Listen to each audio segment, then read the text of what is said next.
माननीय सदस्यगण,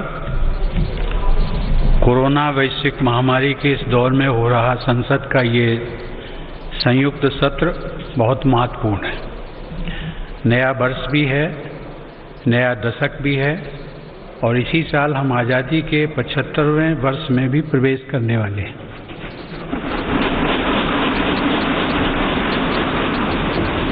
आज संसद के आप सभी सदस्य हर भारतवासी के इस संदेश और इस विश्वास के साथ यहाँ उपस्थित हैं कि चुनौती कितनी ही बड़ी क्यों न हो, ना हम रुकेंगे और ना भारत रुकेगा।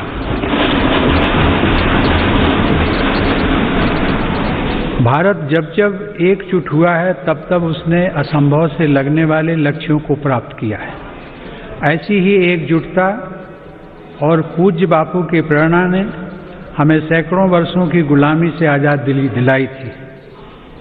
इसी भावना को अभिव्यक्त करते हुए राष्ट्र प्रेम से ओतप्रोत कवि असम केसरी अंबिका गिरी राय चौधरी ने कहा था, ओम तत्सत भारत महात ऐक चेतोनाथ एक ध्यानोत ऐक साधोनाथ ऐक आवेगोत ऐक होइसा ऐक होइसा।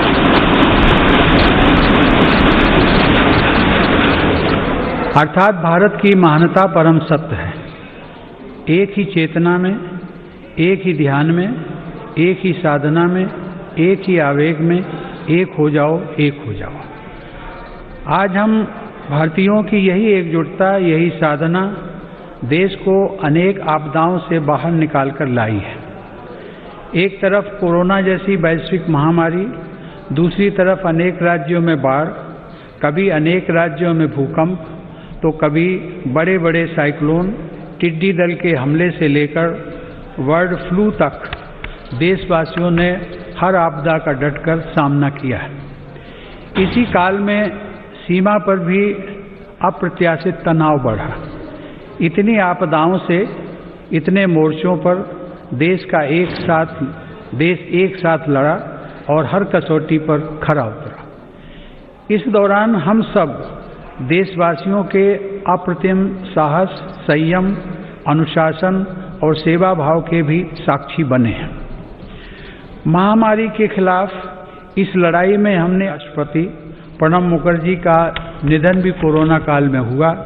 संसद के 6 सदस्य भी कोरोना की वजह से असमय हमें छोड़कर चले गए। मैं सभी के प्रति अपनी विनम्र श्रद्धांजलि अर्पित करता हूँ। माननीय सदस्यगण, हमारे शास्त्रों में कहा गया है, कृतम में दक्षिणे हस्ते जयो में सव्य आहिता। अर्थात हमारे एक हाथ में कर्तव्य होता है तो दूसरे हाथ में सफलता होती है।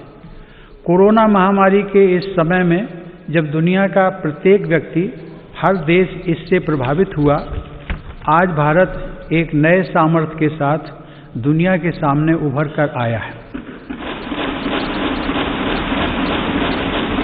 मुझे संतोष है कि मेरी सरकार के समय पर लिए गए सटीक फैसलों से लाखों देशवासियों का जीवन बचा है। आज देश में कोरोना के नए मरीजों की संख्या भी तेजी से घट रही है और जो संक्रमण से ठीक हो चुके हैं उनकी संख्या भी बहुत अधिक है। माननीय सदस्यगण, जब हम बीते एक वर्ष को याद करते हैं तो हमें स्मरण होता है कि कैसे एक ओर नागरिकों के जीवन की रक्षा की चुनौती थी तो दूसरी तरफ अर्थव्यवस्था की चिंता भी करनी थी। अर्थव्यवस्था को संभालने के लिए रिकॉर्ड आर्थिक पैकेज की घोषणा के साथ ही मेरी सरकार ने इस बात का भी ध्यान रखा कि किसी गरीब को भूखा न रहना पड़े। प्रधानमंत्री गरीब कल्याण योजना के माध्यम से 8 महीनों तक 80 करोड़ लोगों को 5 किलो प्रति माह अतिरिक्त अनाज निःशुल्क सुनिश्चित किया गया।